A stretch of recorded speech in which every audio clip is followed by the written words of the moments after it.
We stand on the threshold of a great new age of exploration. Its ultimate destination, the furthest reaches of the universe. 3, 2, 1.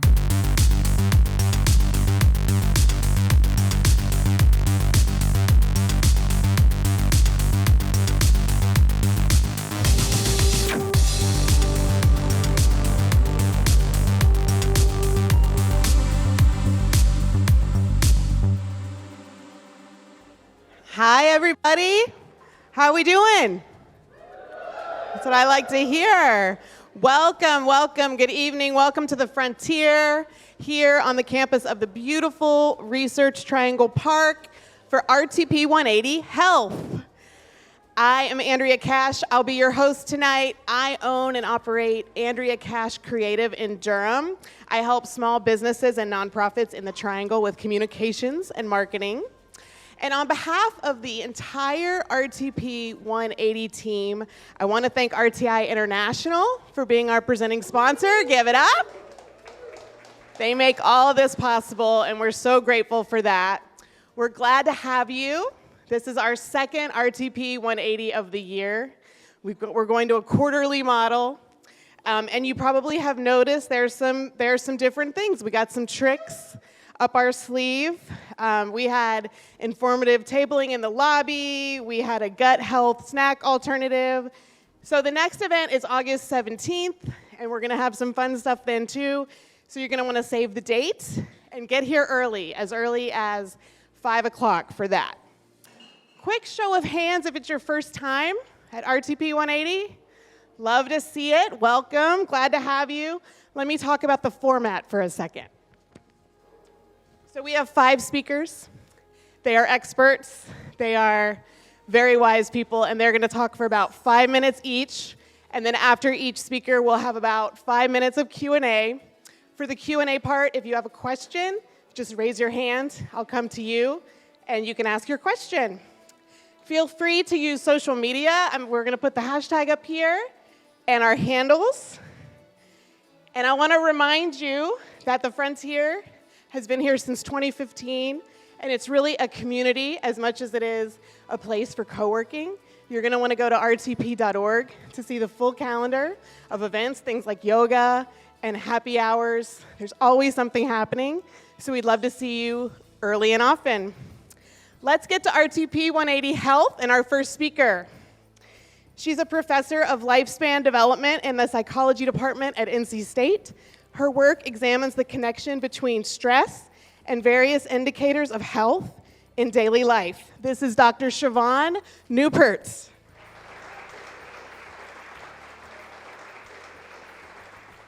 Stress. We know it's not great. It's not good for many indicators of our health and our functioning.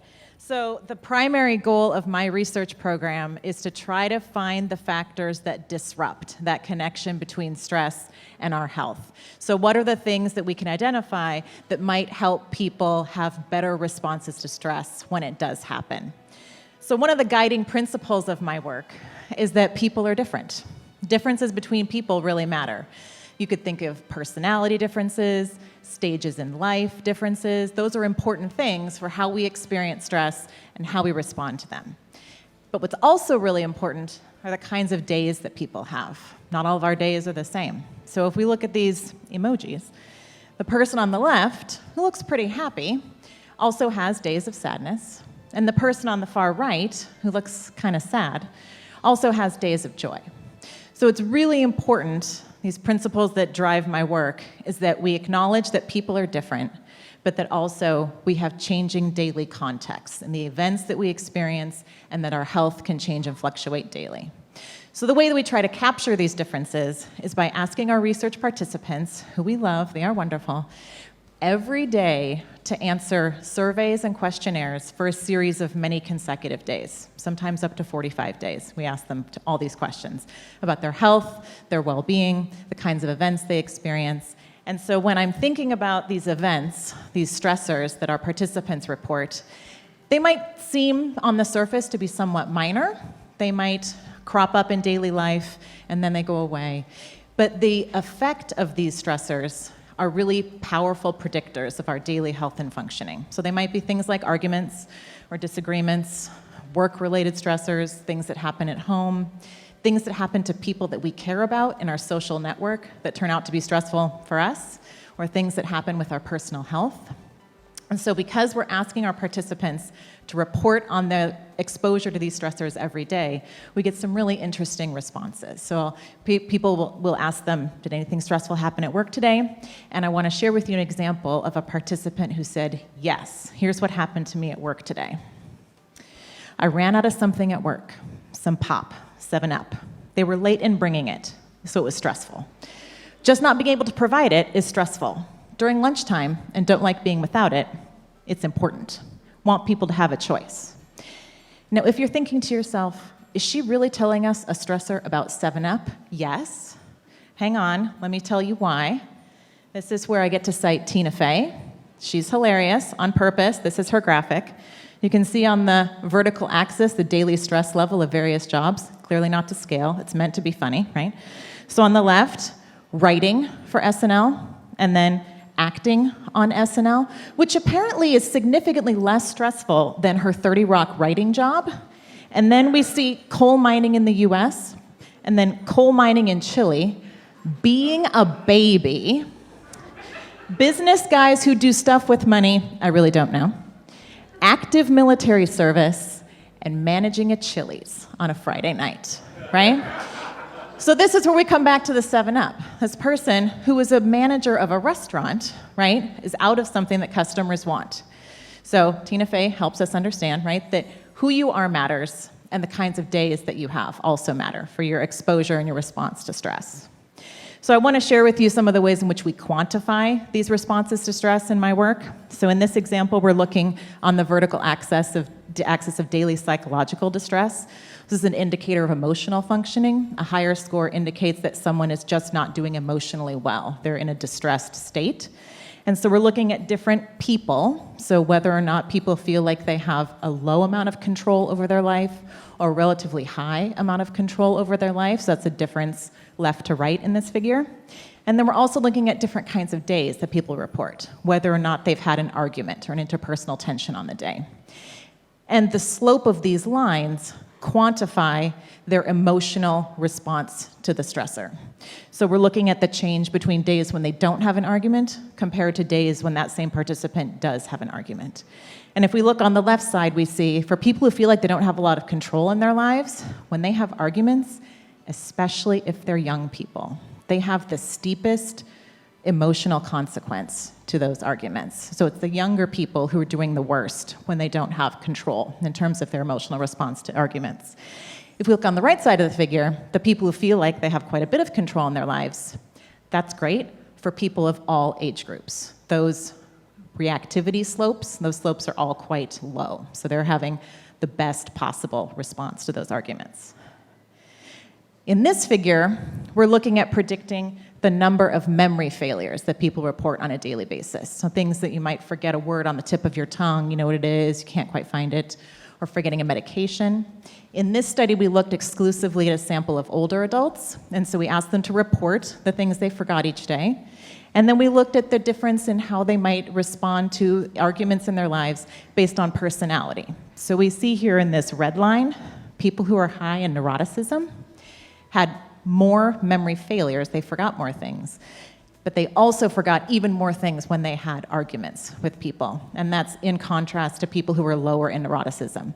They didn't have quite as many cognitive reactions to these stressors in their lives. So I focused on stress and how it can be bad for health.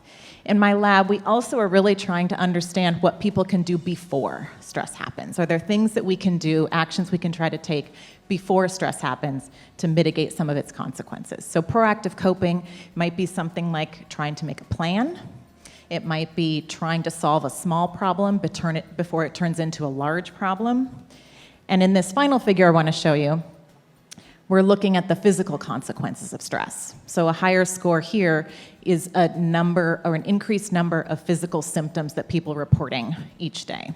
And so we see on the left side, the people who aren't, the younger adults are on the left side, and we see the red line are the younger adults who aren't doing much proactive coping. They're not trying to make plans.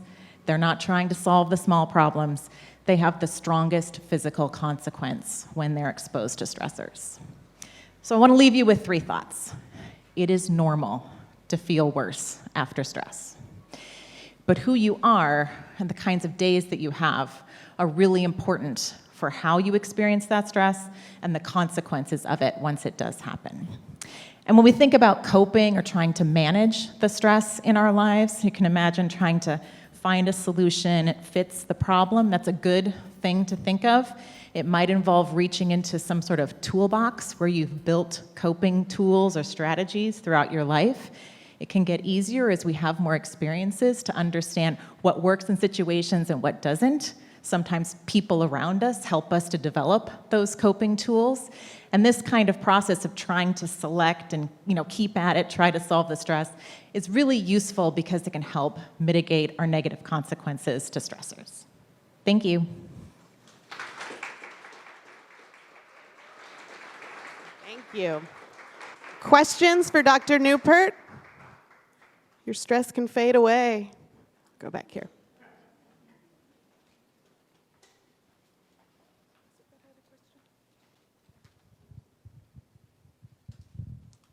Thank you for your talk. Can you define the age range for young, middle, and old? In that study, thanks for that question.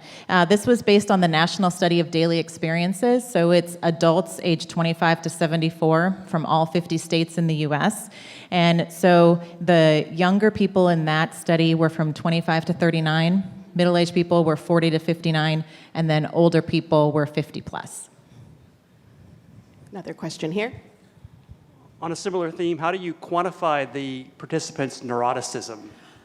We have an inventory. There's many ways of doing this. One of the way in which we did it in that particular study, this was done with veterans who are in the normative aging study. So they were recruited in the Boston area starting in the 1960s.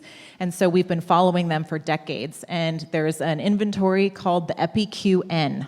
I would love to go into more details if you're interested, but it's a 9-item questionnaire that assesses people's own perceptions of the volatility of their emotions, their hesitancy or their tendency to maybe dwell on more negative things. So it's a self-report indicator, but it's been used widely in many studies. So it's a personality inventory.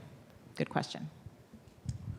Hi, I'm interested in hearing more. Was any research done on the type of coping strategies? For example, coping mechanism could be drink wine or beer like we've done here, but that's not necessarily going to improve your memory. Were there certain things that were actually helpful in that aspect? Yeah, that's a good question. So in the last slide I showed with proactive coping, these tend to be more traits that people have, like their general orientation to like making plans, to think ahead to the future, to try to scan their environment, to reduce their exposure to stressors. So part of it is vigilance in one's own environment and being an expert in one's environment and knowing what to expect when. Another aspect is being aware when a problem does start, that it would be useful to invest some resources to try to stop it right there rather than to let it get larger. So that's an example here. If I have more time, I can also talk about, there's anticipatory coping, which you can use for specific stressors that you know are coming up. Tomorrow I have this huge work deadline. I'm going to come up with a plan in my head of what I'm going to say, and then what is the other person going to say? And if that doesn't work, I'm going to go this way, right? So you can almost think about it as rehearsing something in your head. So that's another possible strategy. Hi. Can you define first neurotism? And then secondly, how would you apply this, say, in the community when you're dealing with areas that have a lot of stress because of social determinants of health? Yeah, so neuroticism is a personality trait that tends to be defined as a lot of negativity and a lot of volatility around emotions. So there's a lot of negative emotions that tend to be arrived at quickly. So it doesn't take much to trigger a negative emotion, yeah, in that instance. If you're highly neurotic, it doesn't take much, yeah. So there's something called the kindling effect, this idea that it might just take a little spark to start a big fire. So that's where that would come from. And so I think your question about social determinants of health is really important as well, right? If we think about the resources that people bring to be able to cope with stressors, those resources are not necessarily distributed evenly. And so that's a big area that's really important as well. I have two questions. Under stress now, my blood pressure, I believe, has been raised that high. Yeah. Is blood pressure one indicator in your study? Secondly, how can we cope with what is your advice? How can we cope with The high pressure. high blood pressure? Yeah. Yeah, so there's lots of cardiovascular effects of stress, certainly. So we have looked at blood pressure in some of my studies. Interestingly, there are some short-term benefits of raised blood pressure when we think about people trying to put forth effort in doing mentally challenging things. It's natural for your blood pressure to rise when you're exerting a lot of mental energy.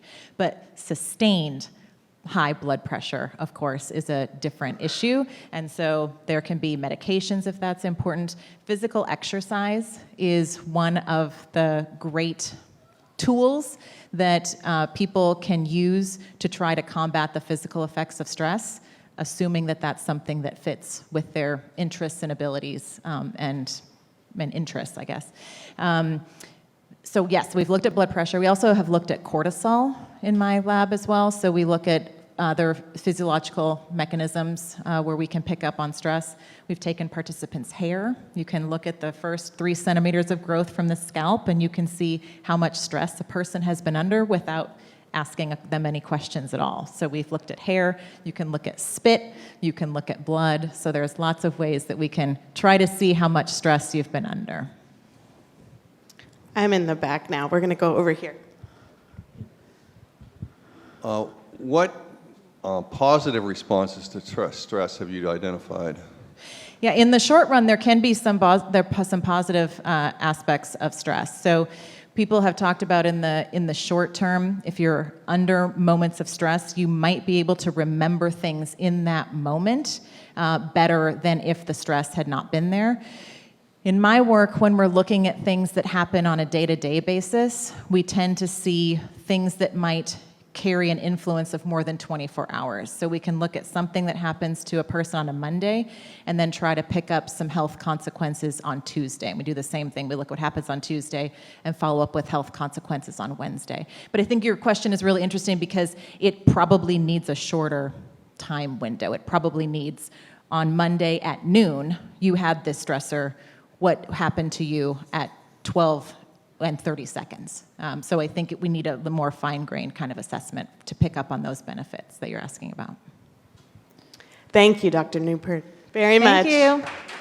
Great questions.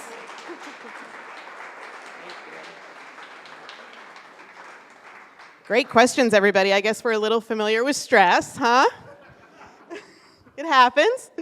Okay, let's get to our next speaker. He's a professor at Duke University, where he leads a team of scientists researching how the gut microbiome impacts human and animal health. He also helps direct the Duke Microbiome Center that seeks to broadly cultivate and support the microbiome sciences across the Duke campus. Give it up for Dr. John Rawls.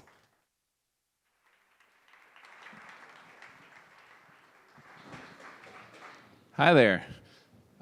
So we all like to think of ourselves as individuals, and our healthcare systems and even the biomedical sciences likes to think of us in that way too. If we drill into this a little bit more, though, what we'll find is that those concepts of individuality actually have a few different manifestations. We can imagine the individual is anatomic, the integrated whole of the body working together. We can think of individuality developmentally, the organism that goes from a fertilized egg to the egg in the next generation. We can think about the individual physiologically, how all the different body parts and organ systems relate to each other and communicate within a single body to achieve, a successful outcome. Immunologically, we might think of our individual immune system as a defensive system that protects us from a fairly hostile external environment.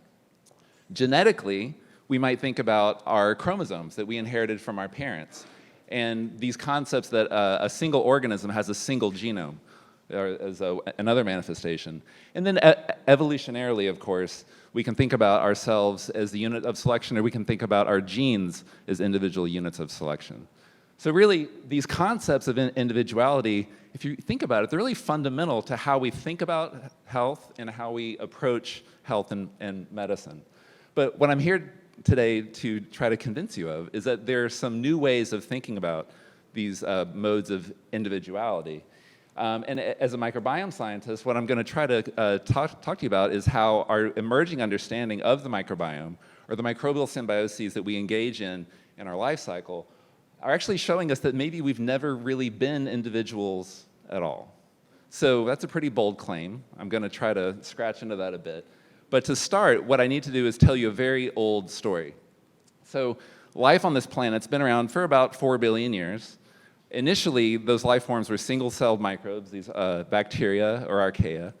And then really about 2 billion years ago, the eukaryotes emerged. Those are cells with nuclei. But every animal form that you can think of only emerged in the last 700-800 million years. And as humans, we're going to be one of those very small branches down at the bottom. We're sort of recent news, right? So really, every moment in the evolutionary history of the human species has been on a planet that was teeming with microbes initially. So it should come as no surprise that our body plans are very much able to communicate with and integrate information from the microbial world around us. And we engage in all kinds of interesting relationships with those microbes, right? Just like these two cartoon figures here, many types of relationships can manifest. There can be pathogenic or antagonistic relationships. There can be also commensal relationships where both parties are sort of coexisting peacefully. Also mutualistic relationships where there's actually mutual benefit gained through the interaction. And you can think about all of these terms together as symbiotic relationships. Most of the time when we think about microbes, we're thinking about infectious disease, right? So the left side of the spectrum. But really, the vast majority of the interactions that we have had in our life cycle and in our natural history have been more along that mutualistic end of the spectrum. So then, if we think about the human body, when we're thinking about these kind of symbiotic relationships, the most prevalent interactions are with our microbiome. These are these complex communities that inhabit our body surfaces, that inhabit our homes and workplaces and the natural environments in which we live. And over the last 20 years, there's been this explosion of interest in how microbiomes are formed and function and the way that they contribute to our health. So let's come back now to the concept of the individual. How has our emerging understanding of microbial symbiosis and the microbiome affected some of these concepts of individuality? So anatomically, the bodies of each of us, as well as the animals and plants that we may encounter, are colonized with very complex microbial communities. Each one of our human bodies contains at least 100 trillion microbial cells. Developmentally, we know in a variety of different animals that the microbes that they associate with can impact aspects of development in pretty profound ways. Also physiologically, many aspects of our physiology are affected by the microbiome with pretty substantial consequences for a variety of disease states. And immunologically, the microbiome is actually very important in helping to educate our immune system to teach us which kinds of microbial signals we should be responding to, and even physically and chemically can kind of prevent colonization by some of those pathogens. Genetically, there's a lot of really cool stuff here because the aggregate genome of the microbiome is vast and encodes capabilities and enzymes and other features that we do not carry in our own chromosomes. Moreover, these microbiomes are sort of transmitted through generations, and unlike our own human genome, they're relatively easy to modify, right? So there's a lot of interest in finding ways to do that effectively and safely. And evolutionarily, of course, the processes of evolution affect us as well as the microbes that we're colonized with a lot of mutual interaction between those different evolutionary processes. So again, a lot of different ways, a lot of different evidence that are kind of challenging these concepts of individuality. And there's a lot of interest in trying to move forward with this and to try to find ways of applying this new knowledge to improve human and animal and environmental health. So where are some of the frontiers in this field now? So there's still a lot of interest in trying to understand how microbiomes vary as a function of host health and disease. Also, there's a big role for ecology in this field, trying to understand the ecology of these microbial communities. Also, importantly, the function of these communities in states of health and disease, and also discerning the role of individual community members. Molecular mechanisms, which are oftentimes the hardest to get at, are also an important goal. If we can understand the chemical language that mediates these interactions, then we have an opportunity to sort of use that to improve health in different ways. And ultimately, and even now we're beginning to see different types of new microbiome-guided therapies for a variety of different human diseases. So at Duke University, a lot of this work is aggregated in the Duke Microbiome Center. We have over 60 faculty members in about 17 different departments and divisions, really spanning the full spectrum of the life sciences. I'd be happy to talk more about that. You can use the QR code to learn more there. And if you really want to jump into the deep end, I'm very happy to say that next Wednesday, we did not plan this, next Wednesday, just down the road at the North Carolina Biotechnology Center, we're having the North Carolina Microbiome Symposium, which is bringing microbiome scientists from all over North Carolina, academic, industry, as well as some folks from the FDA as well, to talk about regulation and marketing of microbiome products, as well as basic and translational science relevant to this field. So registration is still open if you want to check it out. And with that, I'll thank you for your attention. Thank you very much. Questions for Dr. Rawls? Gonna go to the back.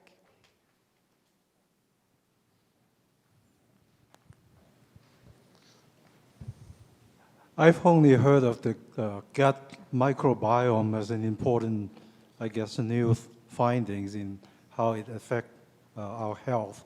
Could you give some specific examples on other body functions and organs that you study?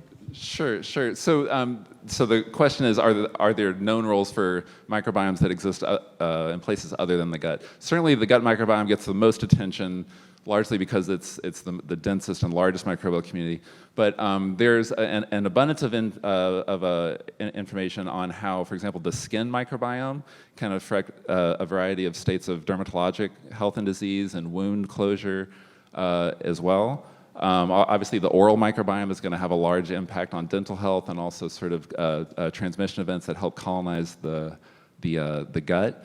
There's also, and this is a little bit jarring, but there's very good evidence now that even within our bodies, below those mucosal surfaces, there's actually a systemic microbiome that at much lower levels is within our body and different organ systems that's having a variety of different impacts on our biology.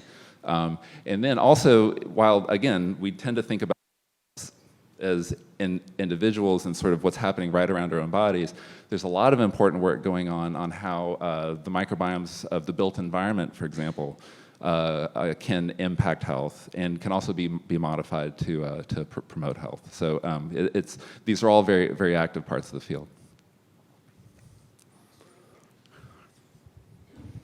Thank you. That's very provocative.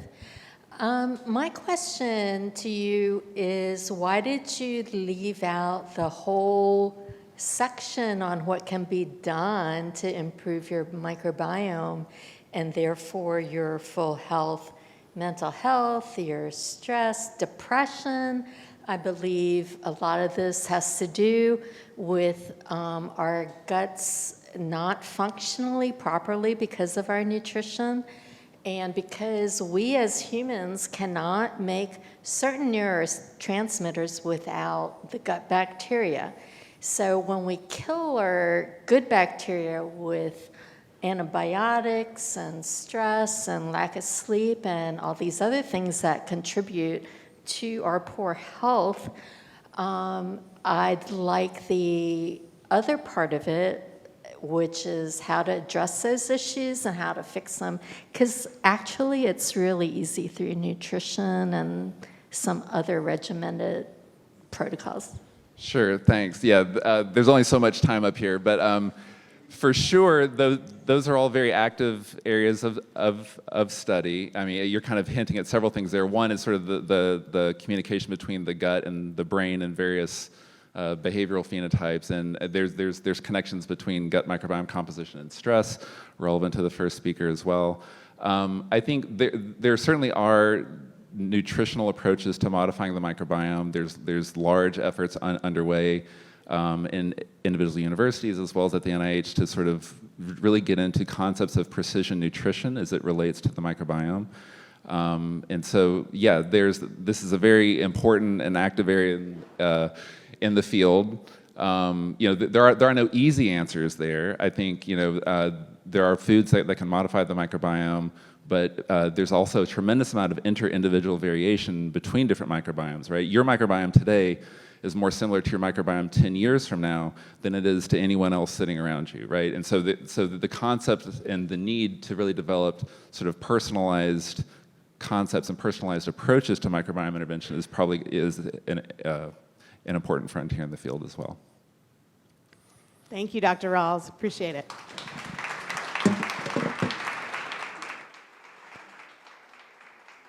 All right, moving on to our next speaker. She is a professor in the Department of Nutrition and director of the Center for Health Promotion and Disease Prevention, a CDC Prevention Research Center. Her research focuses on the design, testing, implementation, and dissemination of innovative clinical and community-based nutrition and physical activity intervention approaches for health promotion in primarily low-income and minority populations. Current projects focus on behavioral economics, school nutrition, the interface between healthy food access and sustainable local food systems, and social entrepreneurship as an approach to addressing public health concerns. Let's welcome Dr. Alice Ammerman.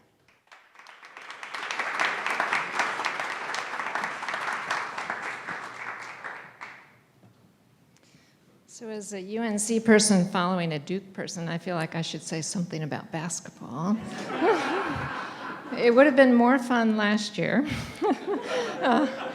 But many years ago, as an undergrad at Duke, which I don't always admit to in Chapel Hill, I played on the women's basketball team. That was before anybody really cared about women's basketball. But I have 3 boys who all grew up in Chapel Hill, and they are die-hard Tar Heel fans, so they just say that I played for the ACC. All right, I'm going to talk about social entrepreneurship, health equity, and social justice.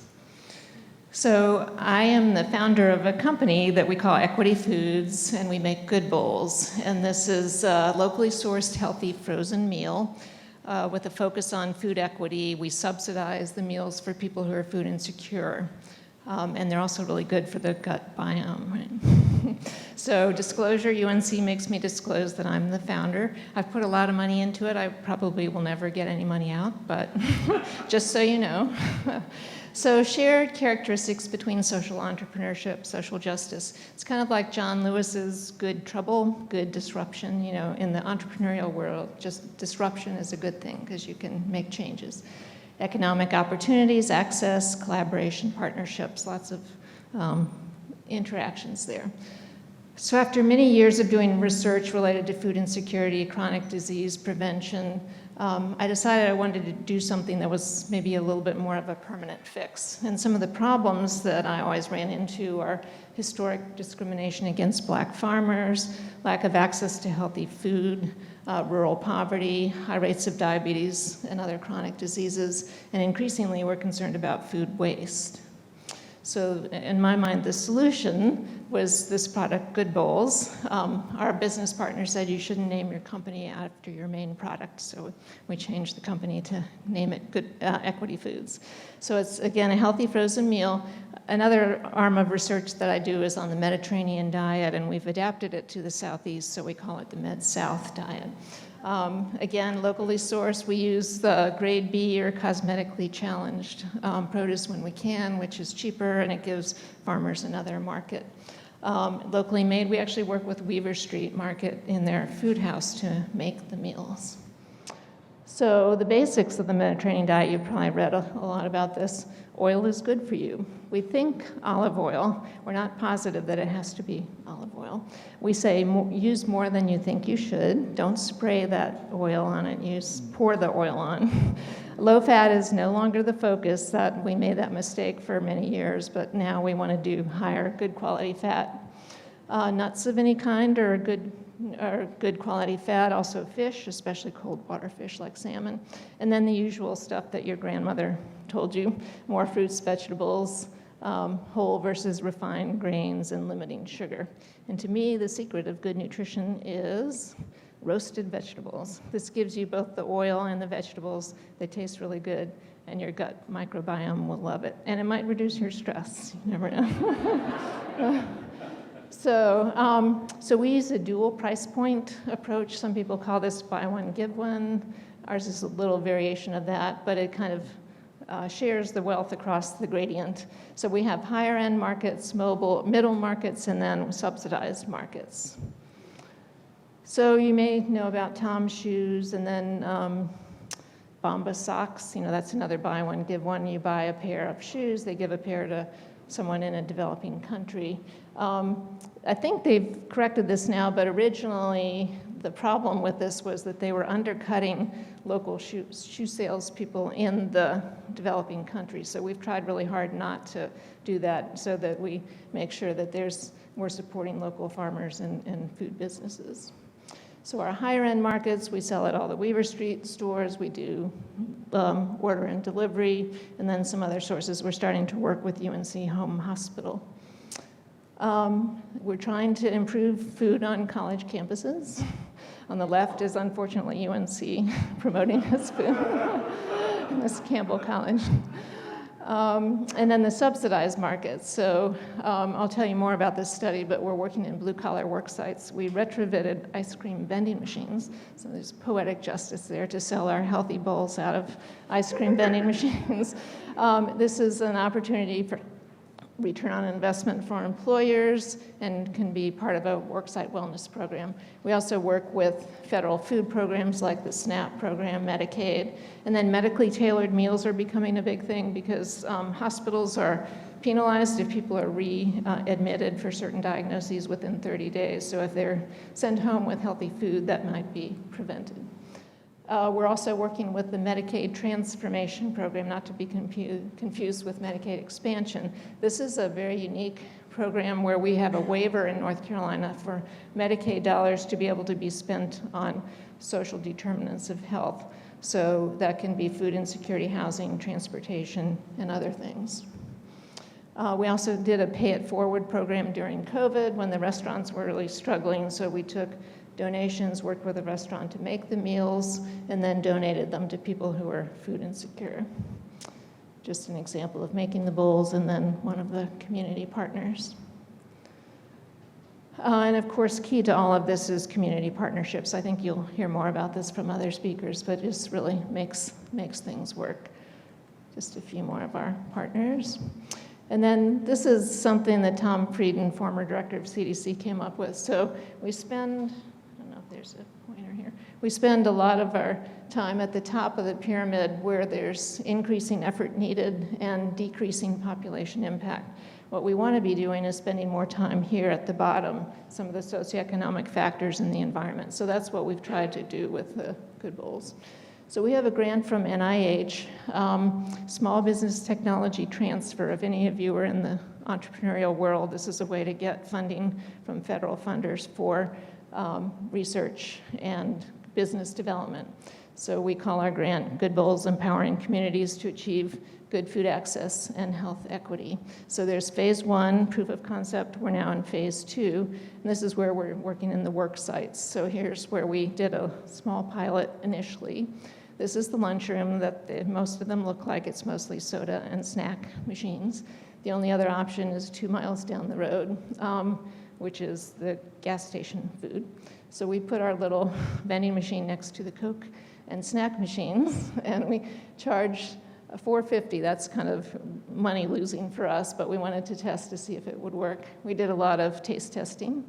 There's a satisfied customer. So this was our early pilot. Then later we've got better packaging and better machines, and we're testing it in a variety of different work sites. One of my former students also does Bluetooth messaging, and so we're going to test using that. So when you get near the vending machine, it'll say, we've got new Good Bowls flavors today. Or if you get, or if you get near the soda machine, it will say, have you tried ice cold water instead? So we'll see how this works. And then you can click on the message too and get, like, we put all of our ingredients, all of our recipes on the website. Our business friends say, you're giving away your IP, but that's the idea. We want to change people's food.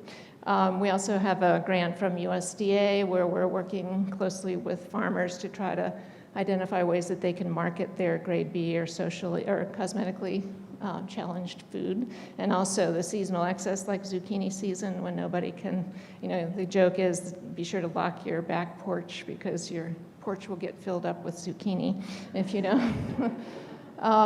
So quickly on challenges, so protecting the social mission while maintaining a viable business is a challenge. We're still pretty dependent on grants, but we hope to become a sustainable business. Balancing an adequate return for local farmers while keeping the prices sustainable, that's a real challenge. Accommodating diverse cultural preferences, we do a lot of adaptation for that. Helping others build capacity without losing our own market opportunities. Navigating conflict of interest, trying to solve too many problems at once, which is, I'm probably guilty of that, spreading too thin, and then choosing between equity investment versus bootstrapping. So this is just kind of captures this, so I can answer questions now. Thank you. Questions for Dr. Ammerman? We'll go right here. Within the variety of flavors that or recipes, do you try to aim to stay within a certain macro window, or does the flavor variety vary in macros? In what was the last macros, like protein, carb, fat okay. content? Well, we followed the Mediterranean diet pretty closely in terms of balancing. So we probably have more good quality fat than many foods do, many frozen meals, and then lots of the whole grains. So we, let's see, I had another thought which I lost. I'll think of that later. I think we have time for one more question.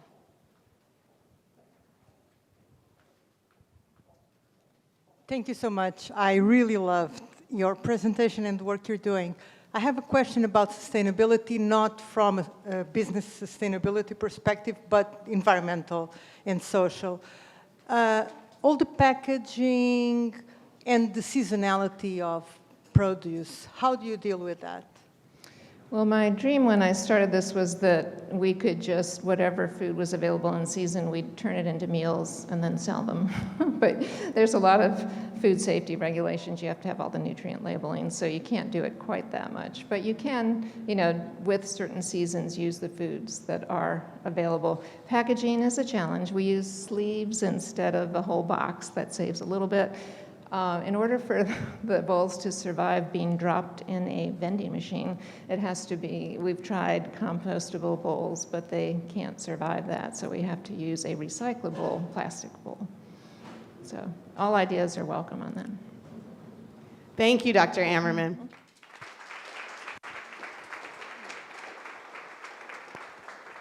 Thank you. Okay, let's get to our fourth speaker. He is a principal investigator in the Public Health and Integrated Toxicology Division of the U.S. Environmental Protection Agency with a background in computational biology and environmental epidemiology. He seeks to understand the environmental factors that influence health in vulnerable populations and the molecular mechanisms that influence environmental health risks. By integrating molecular and clinical data, he examines environmental health as a way to advance personalized medicine and reduce health disparities. Let's hear it for Dr. Kevin Ward-Cavanis.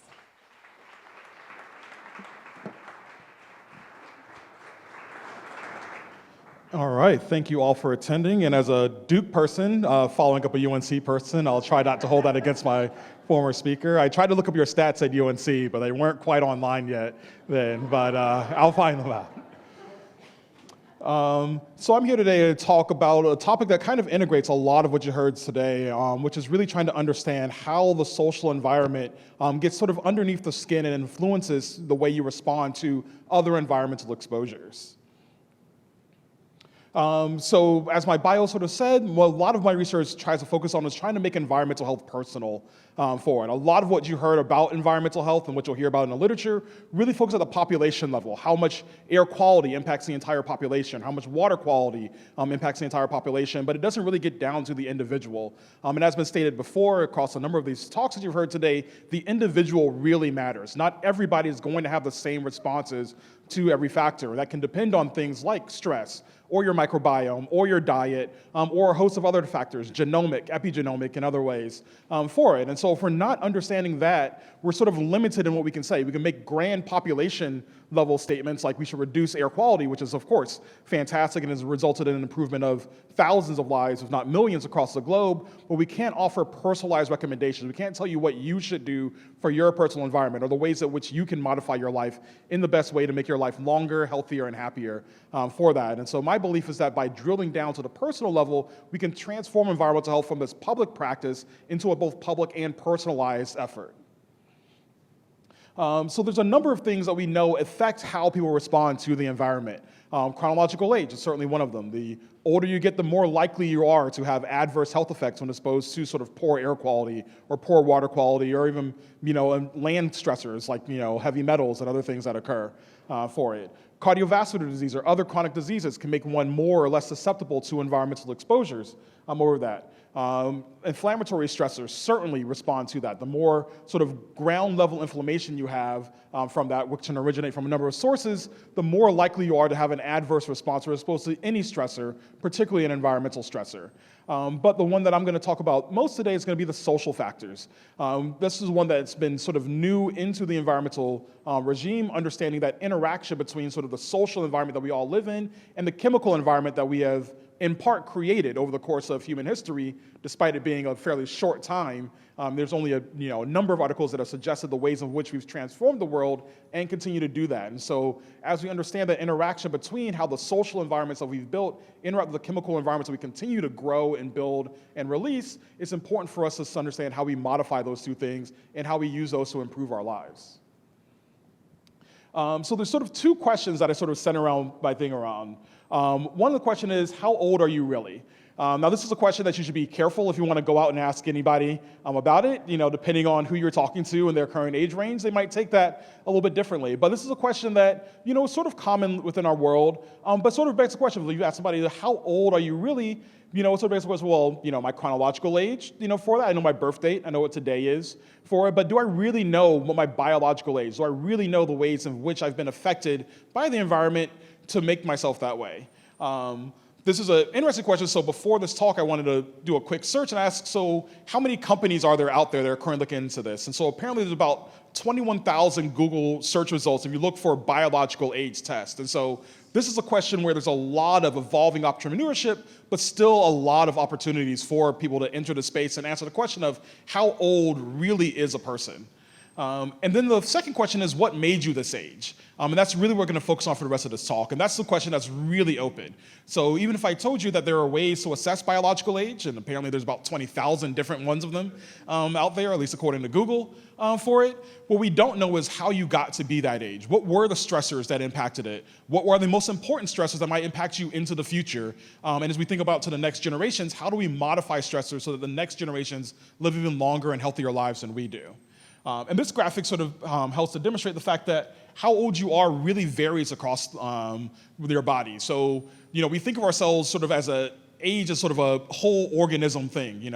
I'm 36 years old. My entire body is 36 years old for that. But in fact, there's actually quite a big of variation in there. So my cardiovascular age might be, 38 years old. My brain age might be 40 or might be 25 years old. And understanding those differences is going to be a key to understanding environmental health into the future.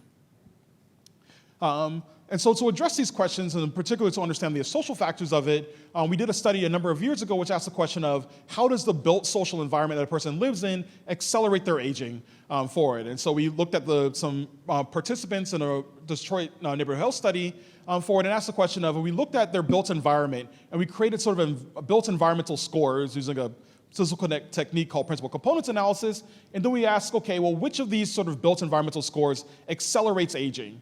And if I can't see because the pointer's not working, but that PC7, that principal component 7, sort of codified a built environmental score that accelerated aging by up to 3 years for these individuals for it. Now that's quite a substantial bit of accelerated aging to deal with over the course of your life, and that accelerated aging is associated with a number of future health outcomes, such as cardiovascular disease, pulmonary disorders, diabetes, and even accelerated mortality risk for that. And importantly, that score is built of variables that can be modified for it. Things like the street being in poor condition and other factors that we understand contribute to the overall stress that an individual is experiencing, and therefore might find a way for the individual to get underneath, for these built environmental variables to get underneath the individual's skin, and therefore modify the way in which they're aging, and importantly, accelerate that aging for it. Moving on from that, though, we want to ask the question of, okay, well, if the person has accelerated aging, how is this going to modify their future environmental health risks? And so we did a study where we came back to the sort of triangle area for it, and we asked the question of, okay, if you look at the slow agers, so people who are in the bottom tertile of aging, so these people are, for whatever reason, be it genomic, dietary, lifestyle, seem to age very slowly, versus people who age very, very quickly for it. Do we detect health risk? And we actually do. So what you're looking at is the actual odds ratio for the development of peripheral arterial disease, which is the number one cause of limb amputations in the United States, or medical limb amputation in the United States for it. And we can see that almost the entire risk from living nearby to a roadway, so exposure to traffic-related air pollution and the associated with this peripheral arterial disease, is driven by people who are in that high aging category. The slow agers, if anything, have almost no risk from this, or there's a very reduced risk from it. Now, this is a cross-sectional study, so we don't want to make too many causal factors with it, or causal statements from it, but it does give us this idea that there is a difference in the environmental health risks from the fast agers and the slow agers, and importantly, how you got to be there might have been driven by the social environmental factors you lived in. The social stressors that you're exposed to might mean the difference between being in the green bubble versus in the red bubble for it.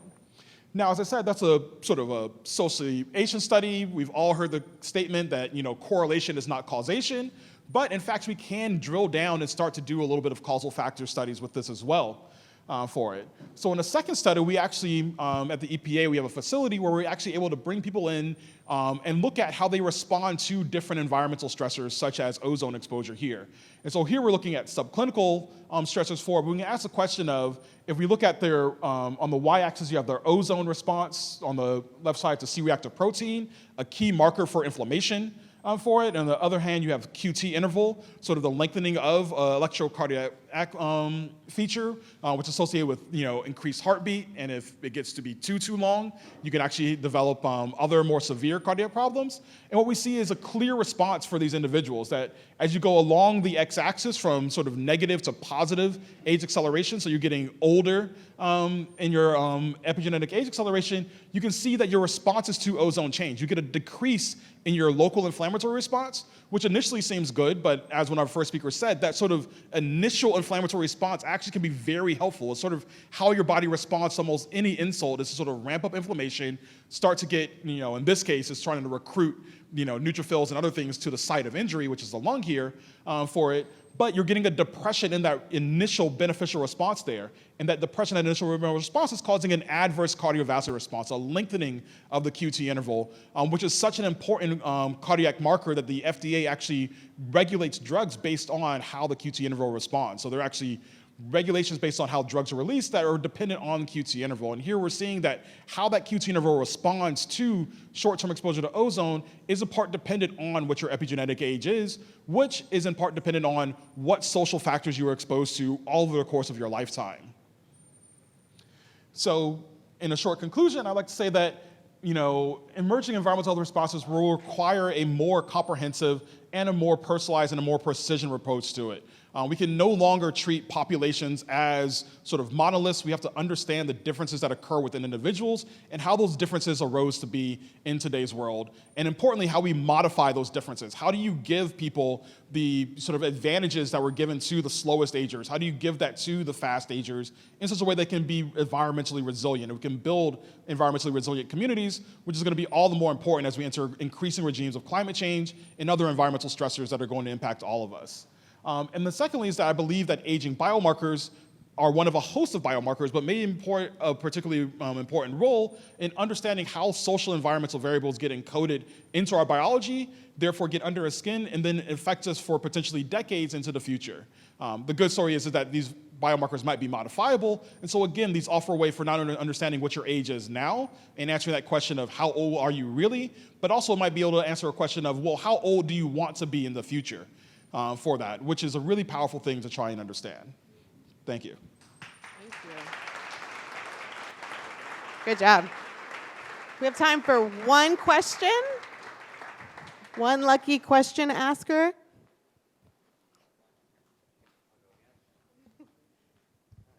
Hi.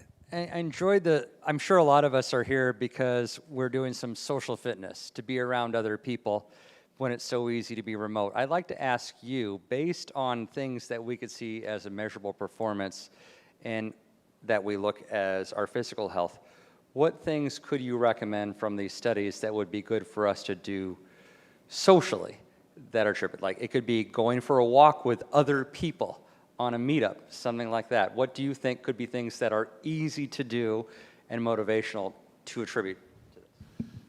That's actually a really good question, and that would probably be the 2001 Google result, if somebody were, to try and answer that. So this is a really novel and emerging field. It really started up in about 2013 with the invention of these molecular markers that could track health.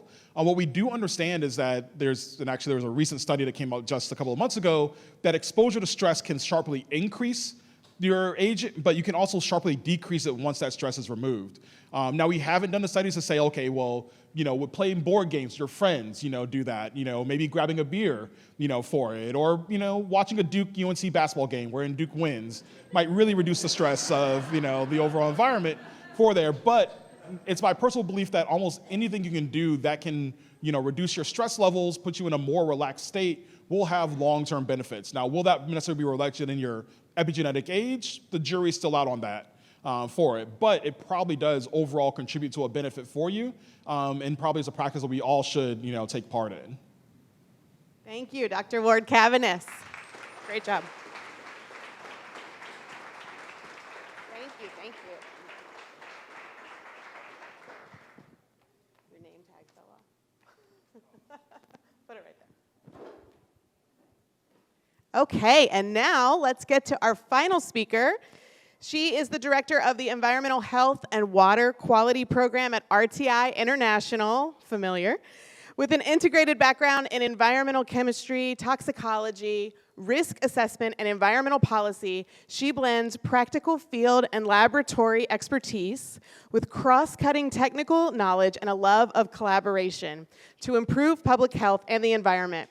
She ideates, develops, and leads multidisciplinary community-engaged research on topics such as lead in drinking water and PFAS forever chemicals. Let's welcome Jennifer Hopenick-Redman.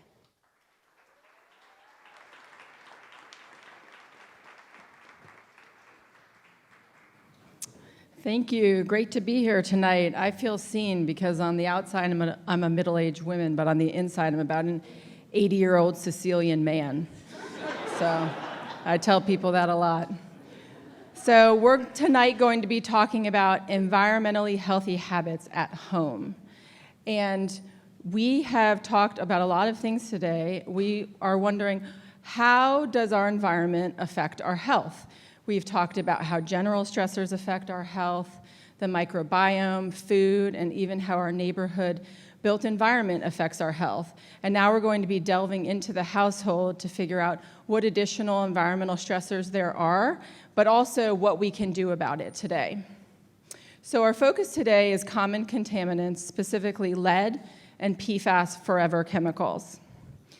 Lead, to start, lead is a metal that's been used in a variety of products historically, most notably lead-based paint, gasoline, and lead in water infrastructure, including our piping, plumbing, and solder. It has been banned in lead-based paint and gasoline, and there are increasing restrictions on it in water, but it still affects us in our environment, especially for older households and in older cities, and it's also used in other products still. The reason this is important is because lots of research has shown that absolutely no safe level of lead exposure exists. Any level of lead exposure can cause health effects that are irreversible, lifelong, and they're cumulative as more exposure occurs. And some of these effects include reduced IQ, inattention and behavioral difficulties, including ADHD, reduced lifetime earnings, juvenile delinquency, and even in adults, things such as hypertension, abdominal pain, and anemia, and more. So where could lead be in our households? So first of all, we can find lead in dust in our household, and we can find it in the soils outside of our household, especially in homes that are built pre-1979, and also in older cities where leaded gasoline used to be used. We also find it in water. It's common because there's still allowable levels of lead in piping and plumbing infrastructure in the US, and strides are being taken to update those, but in the meanwhile, we often find lead at the tap. Lead can also be found in toys that children play with, along with foods.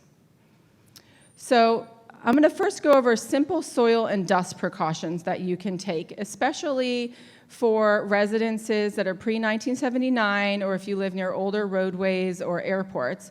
First of all, on the outside, you can use above-ground beds for gardening instead of putting plants directly in the soil where you live, and that can reduce your lead exposure.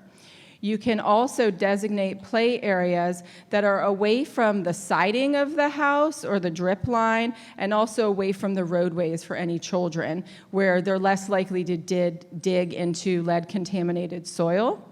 On the inside of your house, you can use just typical cleaning methods, but making sure that you're using a HEPA vacuum that actually filters out dust so it doesn't put it back into the air, and that you also use wet dusting. So instead of feather dusting and then you're just re-putting it back into the air, making sure you're removing it over time. And then lastly, when you do renovations, making sure that there are lead-safe precautions that are taken, and contractors should know how to do that now. Regarding low-cost ways to get the lead out of water, the only way to truly know if lead is in your water is to test it. We do know that in the state of North Carolina, we've tested every child care center in the state at this point, and lead is commonly found. We found that in 91% or 92% of child care centers have lead at least one tap, and 12% are above the state action level. And so we would expect that there's similar levels in households in the state of North Carolina, but the good news is that there's easy things that you can do about it. First of all, you can practice clean water habits, and that includes using only cold water for drinking and cooking, even if you're using it for tea or for infant formula, because hot water leaches more lead. You can also flush your water regularly overnight when you wake up in the morning, especially after long holidays, things like that. And then low-cost solutions include replacing faucet fixtures and also installing and maintaining a lead-certified filter. And we found that those techniques in North Carolina and child care centers have been effective to get lead levels down to 0 or close to it. There's also ways that you can try to reduce exposure to lead in toys. One of those ways is to try to ideally not purchase toys that are more likely to have lead in them. This includes toys that are made of metal or plastic, that have stickers or paint on them, that are likely to be imported or antiques. I definitely have all of those things in my household right now, right, with 3 boys. So another thing you can do is you're not going to get rid of everything that could have lead, but try to reduce mouthing those toys. Try to make sure that your children aren't playing with toys while they're eating. they wash hands after playing, and they wash hands before eating. And research has shown that almost about 1 in 5 toys can have as much lead in them as lead-based paint. So it is important to try to take these habits and make sure that our children aren't exposing themselves to additional lead while they're playing. Some common culprits include jewelry. You can look online at the Consumer Product Safety Commission website. They do recalls sometimes. Sometimes it's really random things like special character shirts that were painted on and things like that, things you might not expect. Reducing lead in foods, it really depends on where the food's produced, processed, packaged, and stored. But in general, there's some easy things that you can do. First off, varying your spices that you use, both the types of spices and the brand. Some spices like turmeric are more likely to contain high lead. So individuals that eat a lot of curries, for example, in some cases are at risk of lead poisoning. And so if you're worried about that, concerned about that, you can contact your county health department. You can even ask your pediatrician for a lead test for your child or yourself. Another thing that's easy to do is to really try to avoid juices overall. Try to drink nice cold water, as said earlier. And apple juice is a major culprit a lot of times. Now, sometimes okay, but regularly, juices, especially how they're packaged and processed, can have more lead in them. Purchasing fresh foods again, we talked about the Mediterranean diet earlier. That's better. It's less processed, less packaging. The storage sometimes of that can contain more lead. And then washing produce before use. Okay, now we're going to pivot to PFAS. So what are PFAS? They're also known as per- and polyfluoroalkyl substances. These are substances that repel grease, oil, and water. They do not degrade easily. And because of that, they're often called forever chemicals. Because they don't degrade easily, though, and they do a good job of being waterproof and stain repellent, they've been used in a wide variety of products. They are found in 97% of Americans' blood at this point and in most community water systems. And we also can see them in our household. We bring those products in. They can be in our food. They can end up being in our dust and in other things in the household. Unfortunately, increasing research is showing that exposure to PFAS compounds increases the likelihood of certain cancers, along with other risks such as hypertension, high cholesterol, even a reduced immune response to vaccines and preeclampsia. So where could PFAS be in the household? So some key areas include furniture and carpet. The next time you go to buy a couch and they ask if, do you want this to be stain repellent? You can say no, and then just get water in a rag with some soap if you get some stain on your couch, right? Clothing's another major culprit. It's even outdoor clothing that's touting itself as environmentally responsible. PFAS are on the top of Mount Everest because of outdoor clothing, right? It can be found in personal care products, including floss, even period underwear it's in, things that sometimes are touted as reusable, but it's not degrading and it's trying to be water or stain repellent. We also find it oftentimes in cookware and food packaging. It can be found in nonstick cookware that's even touting itself to be PFAS-free at this point, but maybe substituting to a different compound that's similar. Fast food wrappers and takeout containers are another culprit, along with microwave popcorn. And then because of its use and its entrance into the environment, we can find it in our water at the tap. So what are some simple PFAS precautions that we can take? First of all, you can say no to water and stain repellent products, ideally. Do you really need that product, right? There's not labeling for PFAS compounds at this point, but if something's touting itself to be water or stain repellent, there's a pretty good chance that there's PFAS in it. So do you need it? How important is it? 2, if you're eating out, you can bring your own container. So for example, if you're getting coffee, you can bring a stainless steel coffee mug. Not only is it better for the environment and more sustainable, but also it's potentially better for your health.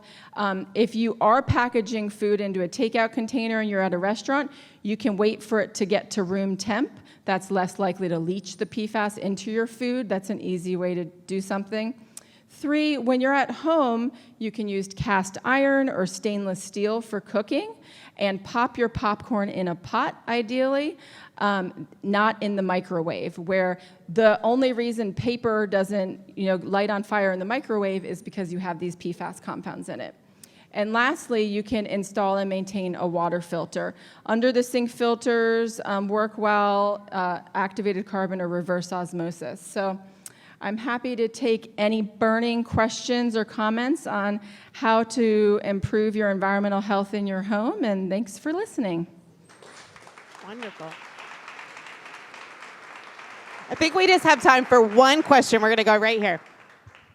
I was just curious if there's a major difference between skin contact and ingesting the lead, or PFAS even, is there an increase versus ingesting versus the skin? That's a good question. So the question is whether ingesting these contaminants is more important than the dermal exposure. And the short answer is yes. For lead, oral ingestion via drinking, eating, and that sort of thing is much more important than dermal exposure. For PFAS, the assumption is that still ingesting it is most important. However, there is burgeoning research that needs to be done on dermal exposure. In North Carolina, we have PFAS in some of our water bodies where you actually might also recreationally play, and there needs to be more done on that. Thank you, Jennifer. Wonderful tips.